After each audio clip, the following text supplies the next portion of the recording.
Embriologia para iniciantes. Você já deve ter escutado sobre como os bebês surgem, que nós encomendamos os queridos pequenos e as cegonhas os trazem até a nossa porta. Bem, na realidade, formar um bebê é muito mais complexo do que uma simples encomenda. Nesse vídeo, nós vamos explicar a você, leigo no assunto, como ocorre o desenvolvimento do ser humano até a parte da primeira semana de gestação. Esperamos que gostem! Primeiro, devemos entender o corpo humano.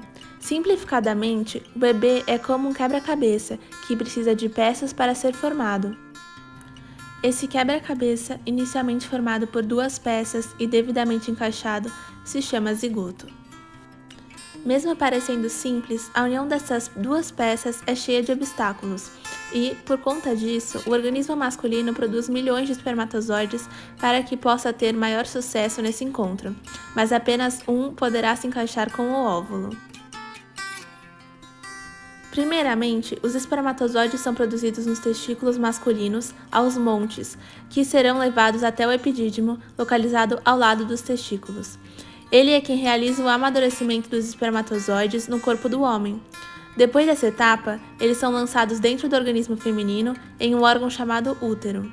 O útero é como uma grande sala e cheia de água, que serve para preparar os espermatozoides para a corrida que irão enfrentar. Enquanto os espermatozoides se preparam, enquanto nadam, o óvulo fica à espera na tuba uterina. Essa é uma estrutura ligada ao útero, como se fosse um corredor, também cheio de água, na qual acontecerá a corrida dos espermatozoides até o óvulo e a preparação dos corredores. Os espermatozoides nadam o mais rápido possível para alcançar o óvulo. Nesse percurso, muitos acabam ficando presos nas paredes da tuba, outros não são aptos a nadar bem. Ao final da tuba uterina, restam menos espermatozoides, que tentam se encaixar no óvulo, para finalmente formar o quebra-cabeça completo, o zigoto. Vale destacar que quando um espermatozoide se encaixa no óvulo, não tem como os outros se encaixarem por conta de mudanças no óvulo, assim como não é possível adicionar peças em um quebra-cabeça completo. Com o zigoto formado, ele precisa voltar ao útero, pois lá terá mais espaço para o bebê crescer e se desenvolver. Com a ajuda de uma correnteza formada pela própria parede da tuba uterina, como se fosse o famoso ola das arquibancadas de um estádio de futebol que levam a bandeira de um time de um lado para o outro, o zigoto é levado de volta ao útero. Alguns fatores podem diminuir a força dessa correnteza, causando uma gravidez na tuba uterina, que é inviável para o desenvolvimento do bebê. Entre os fatores, podemos citar o tabagismo, ISTs e endometriose, por exemplo. Durante esse caminho, o zigoto, que era esse quebra-cabeça de duas peças, vai subdividindo essas duas peças em peças menores. E o que era um quebra-cabeça de duas peças grandes dá origem a um quebra-cabeça de peças pequenas.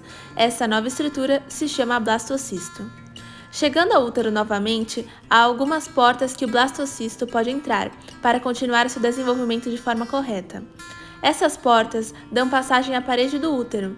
Pelo contrário do que muitos pensam, o bebê não se desenvolve no útero em si, mas na parede dele. Caso o blastocisto entre na porta errada, pode haver complicações na gravidez, mas caso ele entre na porta certa, a gravidez pode ocorrer sem complicações. Atravessando a porta, o blastocisto terá uma fonte de alimento, através dos vasos sanguíneos da mãe, além de passar por diversas outras transformações, até se formar o bebê, que as cegonhas trariam às nossas portas. Esse é apenas o começo de como os bebês são formados, e você já deve estar pensando que é muito difícil engravidar, e talvez que dificilmente um descuido poderia acabar em uma gravidez. Mas não se engane, mesmo com todos esses mecanismos e obstáculos, não devemos deixar de usar métodos contraceptivos, como a camisinha, DIU, etc. Pois, além de evitar a gravidez, evita a contração de DSTs. Esperamos que o vídeo tenha ficado bem explicado. Muito obrigada a você por seu tempo. Até a próxima!